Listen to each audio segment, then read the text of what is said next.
I don't remember the brand, but I think the only thing that kept it together was the wrap. Because I felt towards the end of the thing, I was like, what if we tip over in this while we're going? Wait. And then I started feeling the walls like, this thing's like styrofoam. Oh, they're all What the jankety. fuck? Yeah, dude. They're all weird. Like, I think it's just build it as cheap as you can. I mean, you want to get a good deal, but the expensive ones are like the RV where you drive the whole thing. Yeah. But see, I like the camper because you can drop it, and then I have a car. Yeah. Go around, do say, if you have a camper or an RV, you have to tow a car. No, the badasses, they put like one of those like mini dirt bike-y kind of things on the back. Mini Cooper. You can do and then that. It poops out a little tiny car. Yeah, there's no real good system, I don't think. But Yeah. I like the camper life. I like the RV life. Yeah. No, it's important. It's important to go out and be able to, because it's good because you can focus on just this thing. Like, it's enough dad shit I got to do. Well, Make sure we don't all die. You slacked over. I didn't have internet. And I was like, that's probably good for you. That like for real. Yeah. That's like good. I think to disconnect like that. You're better about that than I am, but it's still like I was like proud that like happy for you. Yeah. That you were able to like go out there and not be on your phone the whole time and all that stuff. Yeah, a lot of these campgrounds will advertise that they got Wi-Fi. Really? They Well, I might as well guess- not. Well, I mean, I get it, but it's hard. Don't give us that choice. We're here to Right. not do that, but You're supposed to be bored. That's what I told my kids. They kept complaining, this is boring. I'm like, that's what you're supposed to be bored and figure out stuff to do. Like, you need a dad line for that. yes. You're not bored. You're boring. Oh, yeah. Yeah. We say that all the time, yeah. Yeah. There's no such thing as boredom. There's only boring people. Yeah, I wonder how that's going to be in the future, like with kids, because once the smartphones happen, it's literally like you can have something to do at all times. Yeah. And- There really shouldn't be boredom then. I mean, But now, actually. But boredom's a good thing. I feel like that got me into, like, it makes you get into hobbies and it makes you get into stuff that you normally wouldn't have, right? Well, you're not going to be creative if you're doing something Exactly. other than that. Yeah. Creation comes from boredom, kind of, or a lack of thinking about something else. To talk about the RV trip again when we were on tour, it was like we're so fucking bored because we had a Wi-Fi hotspot, but this is 2010, and so you could get it every now and again. But when we started getting into Idaho and Montana and shit, it's like that thing we can't get any cell reception. Yeah, you might as well be on Mars. Well, we had to kind of work whenever we had Wi-Fi because I was shocking. I was doing all the nerd stuff and promoting. I'd be emailing newspapers like, hey, we're coming to town. Can we get some press? Mm-hmm. Doing all that sweat equity. But I think like being bored on that in the RV, eventually we're like, well, let's try to do something productive while we're here. That's the adult version when you're bored. Well, I mean, for comics, that's when You need to be get bored. that's when you get some good stuff. Yeah, you need to be sitting at the airport where you can't really do anything. Yeah, Or you you- need to be observing. Or stuck at the car rental place, or just be a kind of a dope and just like you just kind of sit there. Experience. Yeah, right. If you're on your phone all the time, you can't really do comedy about what you saw on your phone. I mean, you could, but it's everybody's gonna be doing. I totally believe that because I'm doing so much, I haven't been writing nearly as much. Plus, you can also make time to write. That's the other part. Yeah. Anyway, scope creep. And it's creep. Yeah. We should call it screep. No, No, okay. I don't like Okay. it. I don't like that. I don't like it either. I didn't like it when it came out. You almost wrote it down, though. I saw you. Screep. I'll write it down. And then scratch it out. Don't say that. Don't. I'll put equals with a slash through it. Old school style. Do not say that. Jed, you got any screep So, strategies to avoid? yeah, this is good for life. This is good for business. It's basic. I wish someone made me take a knee and made me listen to how to project manage, like how to kind of contextualize it. Yeah. I think a big mistake that a lot of people do is you just start getting into something, or you don't start at all. How about that? Mm-hmm. Let's back up. But a lot of people, when they start getting into the project, they didn't take 20 minutes to plan something. It might save you oodles of time. Oh right? yeah, big time. But the way to contextualize it, and I obsess with this now, because all our work is mostly project based. Even if they're on retainer and it's ongoing services we're doing, the bigger stuff within that retainer we're doing, they're project based. Right. There's a beginning, middle, and end. So think of every project that way. So just break it into threes. That's huge, Mm-hmm. right? But let's start with the.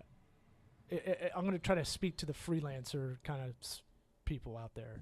I don't remember. Do we kind of explain what we meant by scope creep? It's when you get fucked.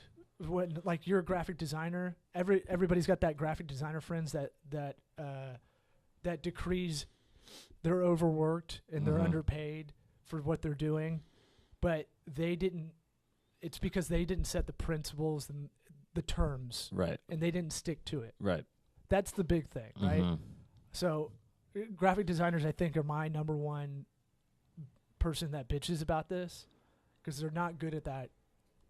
They believe they're told they're artists, so they don't think they can make this other part work. Yeah. You know, Or improve it, or video. I mean, you're in the video world a lot, and that it happens there yeah. all the time. I mean, web design too. You know, Sure. It's all anything Anything creative, creative. really, other than stand-up comedy. No, comedy mean- comedy can have that for sure. Well- like you let's say you're working on a set, and you can just kind of let that you can either not work on it and go up, or you can just like here and there never really attack it. Like you have to set a goal Yeah. or benchmark. Yeah. Parameters. Like I'm gonna work on 20 new minutes by the end of August, Mhm. right? That should be a goal of mine. 20 tight minutes. That means I got to write probably about 45 decent and then whittle it down. A lot of dick jokes. A lot of dick jokes, and how do you sprinkle them in without having too many sprinkled dicks everywhere? Yeah. You know? But scope creep happens all the time. It happens in your real life. The camper could be an example of it if you were like, I need to get it to working functionality, and then there's fucking shower issue. Oh well, we had scope creep. We agreed to do dinner the first night because we were with a bunch of other people. So there's your date. That's your goal date, Right. right? So we brought a bunch of stuff for dinner that night and assumed other people would too. And it was just like, oh shit, this is all we got. And it was like, oh okay, well I guess that's you guys are creeping on our scope just now. You know, and then it's like, okay, you could get into starting making dinner for everybody else. And it's like, you gotta set parameters, guys. Any Put your foot building, down. any building always has this, right? They get scope creep. Any house that's being built or commercial building, Mm-hmm. there's always scope creep. Like it's like, yeah, what day is that going to be on? That's going to be open? Oh yeah, okay, we'll see. Because people don't allot time for like those incidentals, right? Right. Like this y'all's example of the dinner is like, that's more like social, like just kind of narcissism. Than Yeah. I think y'all's fault, really. But if there was a behavior of the friends that you're hanging out with and they don't bring much to the potluck dinners, you know, Yeah. you could be like, we could have brought more. I was thinking more like if you start helping people in a certain way without, people start to expect things a certain way, where it's like, oh, well, just do that a little bit extra. So Just do that a little bit extra. That's what happens. Yeah. So like, and Jesus, we do it only because sometimes it depends on your position, right? So maybe you agree to a job, a gig, but you're working your way up and you're kind of getting your foot in the door. You got to go into mindset that we had a client like this recently where we knew we were going to like deal with this. Yes. And I can't say too much because there's NDA stuff and all that. But I think you were on the project, so you're going to it's one of a few. It was the first thing that popped. Okay, so the thing about that is like, we knew going into it, but we wanted to do this project and really wanted to do it to get this under our belt, right? Yeah. It was something different. It was something new. And so, and it would get us to a different cachet, a different level of professionalism. Yes.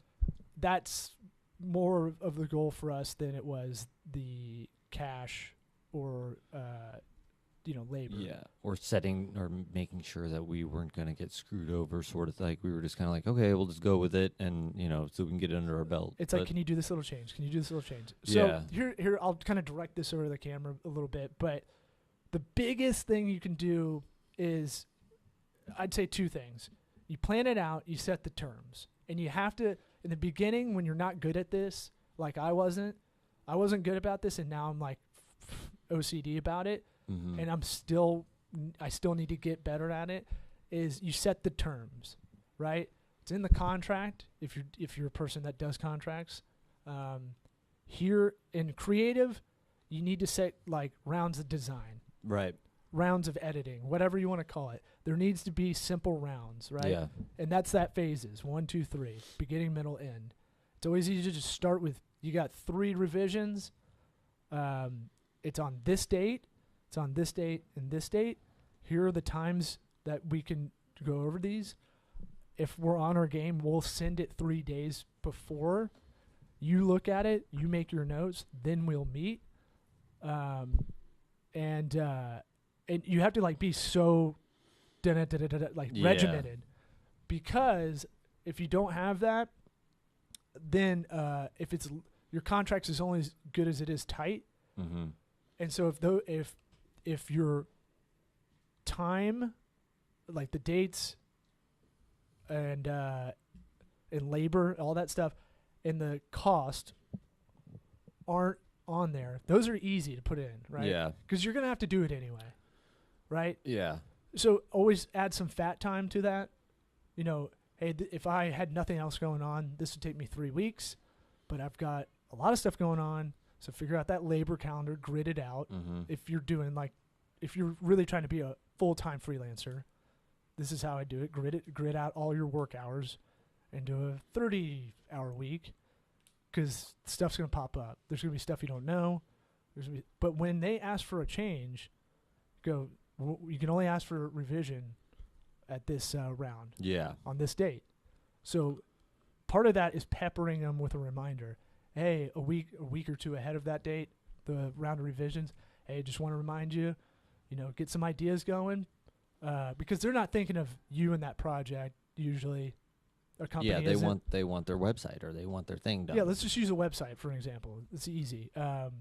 So they don't know what they want a lot of the time, because that's not their world. Right. So the better you explain it in the beginning, which is a lot more work, but it makes whatever you can trim down in questions and drilling down what it is into a proposal, the easier the project gets. Yeah, the more information you can gather at the beginning, like what might you be interested in for this, that sort of thing. Like one thing we've been saying on is branding. We should have a questionnaire that has a conditional logic to it. We have one that's almost like a psych test. Yeah. That I can look at and go, okay, I think I know what they do.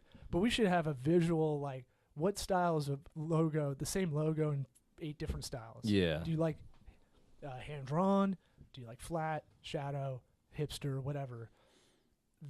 That would trim down a lot of fat for us, and we should do that in the future. Yeah, it goes back to the like planning. If you can come up with forms and get as much quantifiable information where it's like, okay, well, if you need these things, it's time stamped. Yeah, and you have it by then, whatever time, then boom, you're good. But it's when all these other things pop in where it's like, oh, well, I wanted to do this special animation thing. It's like, okay, well, that's a lot of work for us, and then it's like, what do you do then? Then do you renegotiate the contract? So you should do a work order change anytime there's any small change. Mm-hmm. The hard part when you are a freelancer, you're on your own. We got a squad, but when you're doing your own thing, you're that WordPress developer that's doing it on the side after work, or you're just a kid that's trying to be that guy, be a real pro at it, and you're learning. You don't know this part, and this is the biggest thing I can kind of tell the audience is like the work order change. You have to be strict about it, and you have to like posture this in the beginning, because you have to talk out of two sides of your mouth if you're the one-man show, right? You have to be the strict project manager and administrative side, client service side, the client service facing, the fun, like here's all the ideas, get them all fired up. Be the male cheerleader, I call it for me. You just said cheerleader, but yeah, the Rams are gonna get 2 male cheerleaders. Are they? Yeah. It's progress. I like getting enthusiastic about it. It's really hard for me because I'm not that super disciplined, strict. When it comes to, it's hard to do both. I can do both. I can do one or the other. It's really hard to have that marriage of both without being a dick. Well, work order change is kind of a miniature little conflict situation where it's like, all right, well, this is, it's not the best thing that you want to talk about. The client's not going to want to hear a work order change, because that means money for them. So just like you said, I was like, why does this make me feel gross?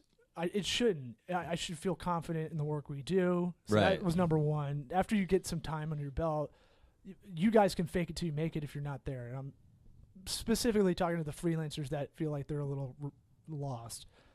I feel like once I had a lot of work under my belt, that, I felt more confident and like, no, this is how it goes. Yeah. The other part, like you're saying, is like, why does this feel icky? And that's on me. That was a psych thing where I need to work on conflict.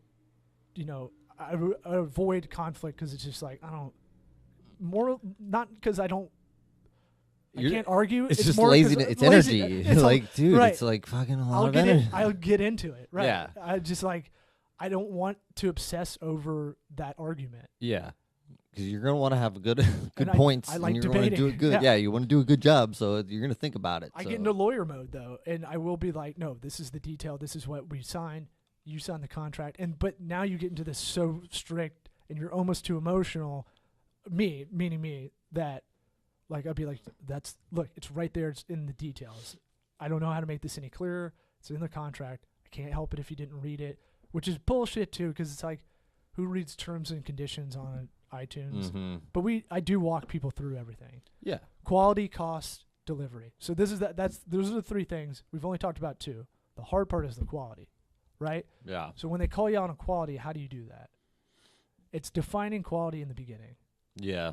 And I'm not saying it's easy by any means. How do you define quality of website design? Right. The best way to do it is position it against what you think is the most advanced in your life, right? So call it, you need to make a term for it. Something like, okay, let's do a price sheet with, 3 options, right? Yeah. Small, medium, large. This is what we're going to be doing, right? And we need to package this. So let's call it website design. Just to stick with that example, medium, and then large. And you guys have seen this with any app you sign up for. It'll give you like the options to sign up.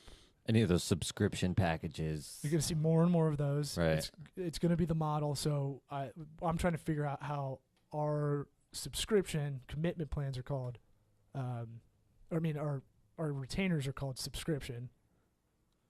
Instead, because that's just, it's easier. It doesn't feel like a lawyer retainer. Yeah. And then, and it feels like we do more than just the services, right? You have us as a retainer, like to be that. You subscribe to us. But you're subscribing to more than just that, right? Because we do a lot more. We'll send extra credit stuff. Yeah. As we call it. So small, medium, large. So you go, how do I take website design and define quality? Right. So it's like rule of 3s, break it into 3. Yeah. So do you tell them to go out and find the worst website that they can think of in their industry? So you break it down by just start getting like, first off, you can always look at other people's stuff, like how they have their pricing online, right? And just kind of go, oh, okay. So this guy makes a list, and on the most advanced side, he has responsive. Right, so all websites are responsive now. Basically, if you're going to create one, a lot of people upsell for that. Well, I'm not going to get into that, but that should be standard. SSL, most websites do Also that. standard. That's the HTTPS. So you'd have that in every bucket, right, across the line Mm-hmm. on 3 columns. And then what's that next thing? Oh, optimized images. We'll make sure it opens. And you start creating these qualifiers. Yeah, yeah. Opens in under 3 seconds Yeah, that's on good. mobile, on a And that's feature phone. something else we would do. Right. Whereas if they're not part of the medium subscription plan, then you got to bring us those images yourself if you want them optimize. You got to optimize them yourself. But the easiest one to do is that revisions round. So if you Mhm. choose the small package, you only get 1. Yeah. All the features could be the same almost, Yeah. but the rounds of revision, you get 1 shot at that, right? Or do you want to do that? Now sales strategy, you pretty much want them to choose the middle one. Mm-hmm. Most people, when they see 3 options, I think they choose the middle one. I think that's the psych behind it. Yeah. I need to Usually. look that up. Well. I hope that's it because I've been saying that for a while. I'm pretty sure that's how it works. Well, with a lot. usually sales is top-down selling. Well, but you make the shit. What a lot of people do is they make the basic free plan the shittiest shit. Mm-hmm. They show what this thing is, that the advance is. Mm-hmm. Like, ooh, this can sync with all your teams and other people and all, like all these badass features. And then the middle one's like, it's just a little bit better than the small, but by positioning it, It's got that the one middle. thing that you need, Right. that everybody needs. Like, oh, yeah, well, you need to get the middle one then. I'm sorry. So this is how you have to set this up in the planning side, so that when you walk into the meeting, you have defined qualifiers, right? Mm-hmm. For the creative. And if I already hear any creative person listening to this, like, this guy doesn't know what he's talking about, because you have that ego, right? You think you're doing it differently. You're not. You probably if you're listening to this and for advice, you're probably not doing it differently No. than you're not Banksy, right? Like you're not the You're master. not reinventing the wheel. Yeah, you're not the master creative you think you are. And if you are, tell us what you're doing, because that would be groundbreaking. we'll have you on the show yeah. gladly. But Yeah. you break it down into groups. That's the easiest thing, and then kind of specify that a little bit more. Yeah. Let's go app developer, app UX UI, user interface, user experience. Those are kind of like the really good ones are expensive as shit. Same with website designers. Yeah. The really good ones, they know, like in that advanced bucket, golden ratio. That's that's the Fibonacci sequence. Fibonacci. Yeah, from It's from Da Vinci Code. Most people know it because Yep. it's in that book. or nature. It's in general. nature, but It's I'm like- saying like most Yeah. people remember, like it's like a what's the shell? Yeah, the Nautilus shell. Yes. It's like it's like a 1.6 something or other number. Anyways, The Twitter bird it's- has it in their logo. Yeah. The Apple logo. It's is naturally pleasing to the eye Mhm. for design. is So the like idea. that's advanced stuff that you can do for design that you might put in a fourth one that's like custom. Here's some of the things we can do. Golden Yep. ratio, that kind of stuff. Endless rounds of design. If you bear, but that's whatever you charge, you have to realize they have to know that there's a per hour, for everything custom, all that stuff. Right. So to summarize, all right, every project is quality score, figure out a score, right? Speed, or in business school books, they'll say delivery, which is confusing to me because I'm thinking Amazon every time I read that. Yeah. And cost is always the thing that you're trying to figure out in a meeting. Because when you're talking to someone, quality is almost always, if you put like a scale, it's always, or a scorecard, it's always going to be high in the client's head. They're like, I don't want a low quality. Yeah. So we got to figure out how to not call it quality, Yeah. right? It can be Efficiency. creative or design, something Yeah. they can understand. I want Yeah. 3 buckets. There's call it, you can rate from 1 to 10, and you only get 24 Ooh, yeah, I like drops in that. there. So we're figuring out which one is most important, right? Yeah. It kind of It's creates like leveling up your character in a video game or something where you earn some points. You can put it towards whatever you want. yeah, Some XP. exactly. Like you're making a player in Madden, Yeah. and you're like, all right, I'm gonna make him 99 in speed, Mm-hmm. but I'm gonna give him throwing of like 47 because I Right. ran out of points, and then I'm just gonna run the ball. Then you got Michael Vick. Pretty much. That was like his rating. Yeah. So like, I'm thinking about how to do that mathematically. That makes sense. Do you do 21, 24, maybe an odd number, 23 out of 30? But I want to see what they value the most, because those are the 3 constraints of projects. Yeah. Always. And The odd number is good because it's a tiebreaker. right. Yeah. So Good you call. always have at least a second. Because if it's all place. 8s, then it sucks. So I would say even if you're doing a project at the house, I've started to really do this now. We've got stuff. We moved into our place 2 months ago, and we still have stuff in boxes. It's annoying me, and it's perturbing me. It's making me angry, dad mad. And so I go, Dad, I started just creating dates. I go, look, we're gonna have these boxes. They're either gonna be Goodwill. I'm gonna give choices. I'm gonna give ultimatums. They're not gonna be in this spot where they've been for 2 months in the box, by this time. And tell you And what, the dog was the only one paying attention. the dog. Oh yeah, well, I was like just like All right. I made my dog pee. He got so scared. But I was like, and for that, while you're doing that, I'm gonna organize all the tools, all that stuff. Get a pegboard, like we've got in the office now. Keeps talking about this pegboard. He's really excited about it. I am trying to get fired up about organizing, because it's not my natural thing, Yeah. and a lot of it's because I'm always in a hurry, Yeah. and I don't like that life. It goes back to the putting the work in the beginning. Putting the Quit putting it off. planning, state of routine. So I'm going to go back to summarizing: quality, cost, delivery, right? Mm-hmm. Figure out those terms, make qualifiers for that quality part.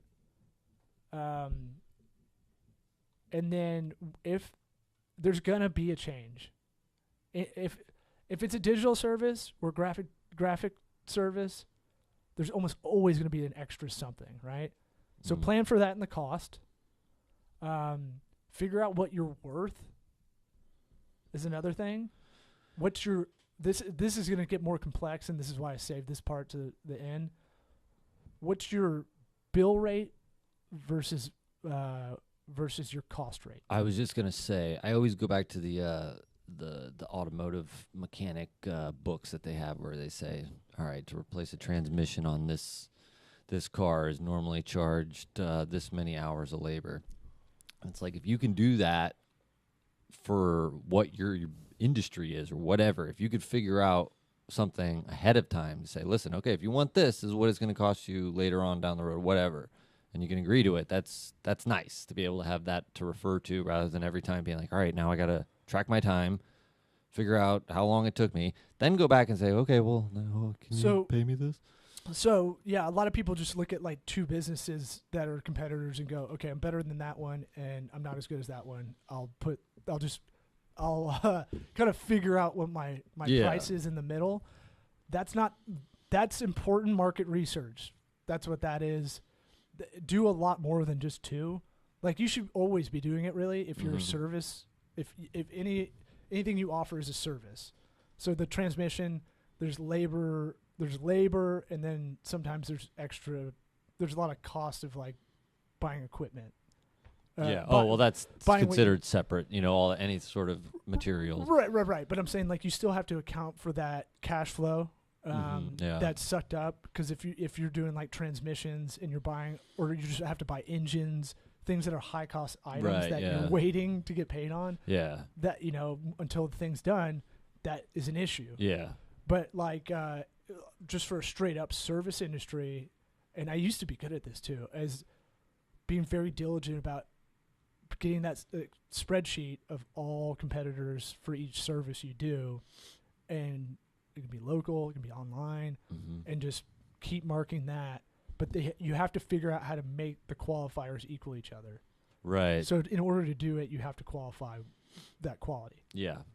But again, that's the work ahead of time where it's like, man, if you have that laid out and then can refer to it, it saves you so many headaches. If you can figure out a way to factor it into a contract too, that's nice. It's and same thing for at home. You have goals for your garage, right? I'm going to organize this. What does that mean? Let's define it. Right. And I'm going to do it by when. Yeah. You know, all right, I have a month because I know I have Saturday mornings. Everybody goes and does something else, and that I know I have that time, and so it's that thing of like, you know, it gets easier. This probably overwhelms some creatives. However, that part, all this stuff you can kind of now I can do it like on the fly. Right. Everything gets easier in terms of your brain power that you're using thinking about it. Yeah, just more reps. Yeah. All right. Well, look, if you were confused by this, send us questions. I want more engagement somehow. Yeah. With the people out there, we're gonna step up our game. You and I got to do a strategy session to kind of figure out how do we take this to the next level. The show. Mm-hmm. It's going well, but we're complicit in its it's okay. Yeah. No. We haven't efforted the way we could. We didn't do a sponsor, so we should end on that. Right? I got so excited about Camper Talk, I forgot to bring up Grasshopper. Yeah, the entrepreneur's phone line. Grasshopper, you can add an app on your phone. It'll create that second line. I suggest, this is in the copy, and we don't have a copy in front of us because He's just that good. Well, I want it to be real. Yeah. You know? It's real, all right. Well, look, if someone was trying to sell mustard gas as a sponsor, I'd say no. We are not hawking that. You know what? We're putting our foot down.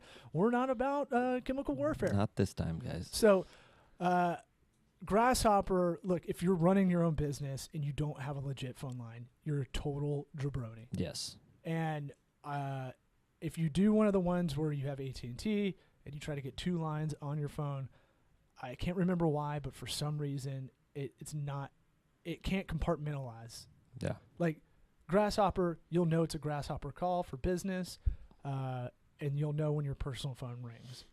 It's scalable. You can add phone numbers as you go, so you can have your one main one in the beginning, and if you need to add more and more, if you're going to do business development, we could add another line for you, but you don't like people. So nope. We're not going to do that. Don't call me. But it's a virtual phone system, and you can cut out of it at any time. Like a subscription model, you will see the pricing sheet on there. But on that pricing sheet, what you don't see is our discount, because you got to hit the URL, trygrasshopper.com/sweat. Like Keith Sweat. Yeah, Keith that's Urban. how we were so good. Yes. $50 And off. Look, that's an eighth of weed in a lot of places. Now you got my attention. There you go. Save an eighth of weed, $50 off when they sign up, only using trygrasshopper.com/sweat. Now we have friends of the program that go, hey, we signed up for Grasshopper. We didn't get a discount, but we're on there. Like, well, we didn't get any credit. So yeah. So nobody's happy. It's a win-win if you use the $50 off code, but you can only use our URL, trygrasshopper.com/sweat. Yeah, and if you're friends with us, just call us on your regular phone, and we'll help you. Yeah, you're going to be like, what do is that? I don't want to look up the iTunes. Yeah. I'm too lazy to do that. So you can hit us up. We're on social media, all of them. I'm not even going to list them. We're on all of them. All of them. Sweatequitypod.com. We got that. Yeah. We still haven't done anything. I got some ideas there. Patreon. Patreon. Haven't done shit for that either, but that's the next level shit that we need to do. Yeah. That's Patreon is legit that we need to get on there and figure it out. So the first step, borrowing from this That was this episode. That was my voice. Michael Winslow. You are Michael Winslow. Is we got to plan out when to have a planning meeting. That's what we'll do after this. Yeah, we'll do it later. All right. Woo.